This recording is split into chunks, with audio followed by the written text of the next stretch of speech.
Hi అందరు బాగున్నారా? నేనైతే చాలా బాగున్నానండి. సో ఈరోజైతే మేము పిజ్జా హట్కి అయితే వెళ్ళామండి. పిల్లల్ని తీసుకొని వాళ్ళు ఎప్పటి నుంచో పిజ్జా తినాలని అడుగుతున్నారని తీసుకెళ్ళాము.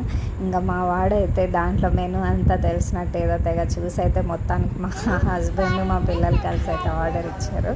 ఇంకా ఆర్డర్ వచ్చేలోపు ఇంకా వీళ్ళ స్టోరీస్ అన్నీ చెప్పుకుంటూ ఉంటారు. మా పిల్లలు చాలా ఇష్టపడతారండి పిజ్జాని. అసలు ఈ పిల్లలందరికీ ఇంతైనా లేకపోతే అసలు ఏముంటుందో అందులో అంత ఇష్టపడడానికి. నాకైతే అస్సలు అంత నచ్చదండి నిజం చెప్పాలంటే. కానీ వీళ్ళ తృప్తి కోసం అప్పుడప్పుడు ఇంకా మా వాడు అది వచ్చే వరకు చాలా వెయిట్ చేసి మొత్తానికైతే వచ్చిందండి. కానీ వీళ్ళకి ఎప్పుడు ప్లెయిన్ ఆర్డర్ పెడతాము. ఆ వెజిటేబుల్స్ అన్నీ ఆర్డర్ పెట్టిన అవన్నీ తీసి పేరు పక్కన పెడతారు. ఆ మాత్రం దానికి వందలు ఎందుకు తగిలేయాలని చెప్పి వీళ్ళకి ప్లెయిన్ మోజరెల్లా ఆర్డర్ పెడతాం. ఇంకా మా పిజ్జాకి వచ్చేసరికి అయితే మా హస్బెండ్ ఏదో ఆర్డర్ పెట్టారు, కానీ నాకు అస్సలు నచ్చలేదు. అది చాలా థిన్ క్రస్ట్, అసలు ఒక పక్కకు కూడా రాదండి. కానీ అసలు దానికి ఎంత కాస్ట్ ఎలా పెట్టాలనిపిస్తుంది. ఇంకా నేను అందుకే అస్సలు తినలేదు.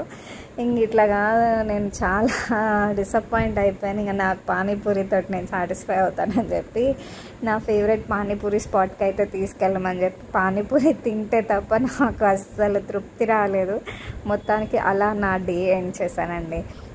అండ్ మీలో ఎవరైనా నా ఛానల్ని ఫస్ట్ టైం చూస్తుంటే దయచేసి ప్లీజ్ సబ్స్క్రైబ్ చేయండి and follow our channel for more updates. Bye.